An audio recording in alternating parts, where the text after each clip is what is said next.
A lot of my videos focus on the getting rich quick and easy schemes being promoted across social media. Exposing these schemers is fun, but there's one aspect of this environment I rarely talk about, and that's the pursuit of happiness and wealth and the belief that the two are mutually connected. People, and especially America, this idea of fame, that to be famous means that you're successful, that you're happy. This is a little different video today, but I wanted to share my thoughts on the idea of pursuing these getting rich quick schemes from the mental health side. I'm using rich celebrities because they provide pretty good insight into the theme of this video. If you are on social media much, you'll probably come across many different pieces of content that focus on the pursuit of happiness, what it takes to be happy, how to be happy, and a fabrication of who is really happy. Happiness is the state of being happy. It's a fleeting state. In my semi-educated opinion, happiness is just a temporary emotion. The idea of chasing a temporary emotion is silly to me. It's why I never even consider the concept of pursuing happiness. It's similar to someone studying the concept of pursuing fear. Happiness, fear, sadness, anger. These are all temporary emotions. Why am I unhappy? Okay, Stephanie Gaga, hybrid person. Why are you unhappy? I was a millionaire. I had beautiful women in my life. I had cars, a house, an incredible, a solid gold career, and a future.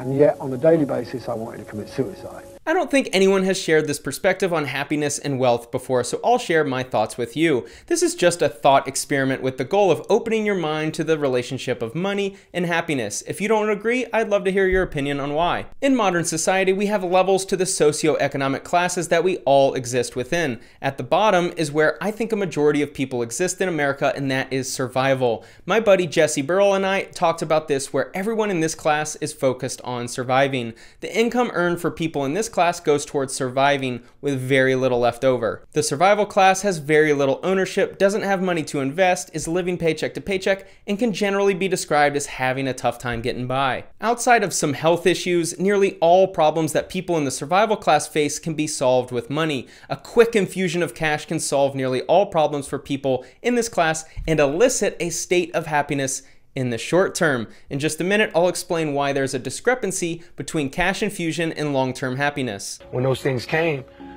the happiness wasn't there, and I realized why that was. There was such an attempt to achieve these things and to keep going that you lose sight of the people and the blessings that you have around you. Next, we have the comfort class. These people have a steady form of income, may own their house, have some money to invest, and generally reside within what we call the middle class. People in the comfort class generally have most of the survival problems solved, which is why they move up a level. Steady job, a skill that can lead to good employment, a healthy family, above average school system for their children, and access to health insurance are common for this group of people. The thing to keep in mind is they have different problems than the survival class. They now worry about their investments, some have to deal with the dullness of an office job, they're angry with the HOA, or they aren't able to buy all of their groceries from Whole Foods. It sounds funny, but these people have just as many problems as those who are living paycheck to paycheck. They're just different problems. These problems can be just as intense though. I think the movie American Beauty covers the middle class perfectly. And when you have all this stuff, doesn't mean you're happy. When you have all of this stuff, this represents the prosperity class that exists above the comfort class on the socioeconomic scale. These people have an income in the top few percent, they have 6 and 7 figures of investments in different asset classes, they have access to people with status in the community, and they're generally able to solve their problems with money. Kids want access to better schooling? Write a check to the nice private school. You want a nice new sports car? Pay cash. Want to buy a new apartment building to generate some passive income? Call a local big-time investor, utilize your access to the best funding options, and partner to buy a great deal. But these people still have problems. They're just problems that you may not see. Their kid not caring about school or sports or misbehaving could drive the parents nuts. The father might run a successful business, but his insane work ethic and time in the office could split the family apart. Maybe he deals with declining revenues every summer and is never home. Maybe the family is dealing with a lawsuit from someone suing them knowing they have money. A prominent problem when people reach this class is extended family or friends finding out they have money and asking for money. Professional athletes deal with this all the time. You may also have to move into new neighborhoods away from your old community when you reach this level, which isn't easy for everyone. Has your happiness risen at the same amount as your bank account? No. That's the thing. They don't equate, or they're not tied in any way. They're not tied to each other. Wow. I mean, it allows you freedom and it allows you to go places where you can smile and look at the sunset and things like that. That's what you choose to do and you enjoy to do. Right.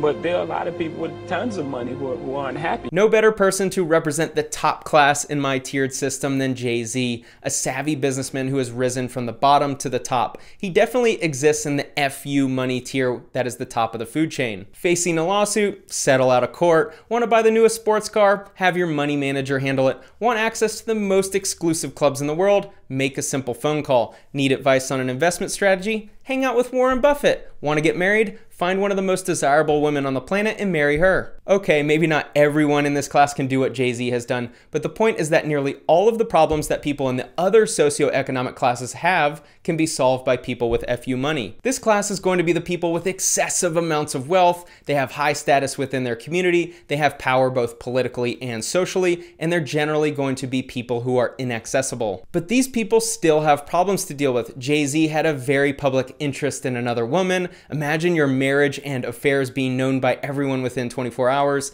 Kim Kardashian had the robbery incident where I've heard she now has to travel with multiple security guards everywhere she goes. I've hung out with one famous athlete in public before and everyone around us wanted his attention. It was a very weird and invasive feeling, and this athlete has to experience that everywhere he goes. Think about guys like Justin Bieber who can't go grab dinner without cameras in his face getting asked about his relationships and his personal life. Life is about balance, right? You have to have some type of balance. You have like time for work and it's time for play. And if you don't allow these two things to coexist, you have an imbalance. There are thousands of pieces of content on social media about what makes people happy or if money buys happiness. It's content I no longer consume because it's a complete waste of time. One important concept that I talk a lot about on this channel is the hedonic set point. It's a part of the human experience. We will always return to our emotional set point after a certain amount of time, generally within a couple of weeks, meaning we will always experience spikes in emotions during our day-to-day life. We experience joy, we experience sadness, we get upset at our pets or children, we get frustrated at our coworker, we cry after a breakup. These are all spikes. But at some point, we'll return back to our default state, or what I refer to as an emotional baseline. Most of our waking life, we are at our emotional baseline. Then, boom, a cute girl agrees to go on a date with you, so you experience a spike in joy for 2 days. Then the date happens, and you may return to your baseline. You get really frustrated in traffic, and you experience a spike in anger. You want to beat them up. Then 3 hours later, you're back to your baseline and don't even remember it. I bought pleasure for so long. You can't buy happiness. You can buy pleasure, though. You know, a lot of people say, like, oh, money isn't happiness. Well, money can buy a boat, and a boat will make me happy, that kind of thing. I know some of you really don't like Dan Bilzerian, but he has some of the best interviews discussing this topic of money and happiness. On social media, the people discussing money and happiness are typically people with excessive amounts of money and fame. The issue is if you're in the survival tier where money can literally solve all of your current problems, you get confused when you hear rich celebrities say money doesn't buy happiness. The problem is that you have people in the FU money tier speaking about a topic that is consumed by people in tiers where money will absolutely bring happiness. If you're exhausted working multiple jobs just to get by, struggling to find a girlfriend, living in a small apartment, and you get on Instagram and check out Dan Bilzerian's page, you'll see him traveling the world, hanging around beautiful women every day, not a care in the world, complete freedom. Of course, money buys happiness to that person consuming the content. Because yes, in your current state of being and the emotions you experience day to day, what Dan has will bring you happiness, but it's fleeting because happiness and joy are just temporary emotions. Does money bring happiness to you? No.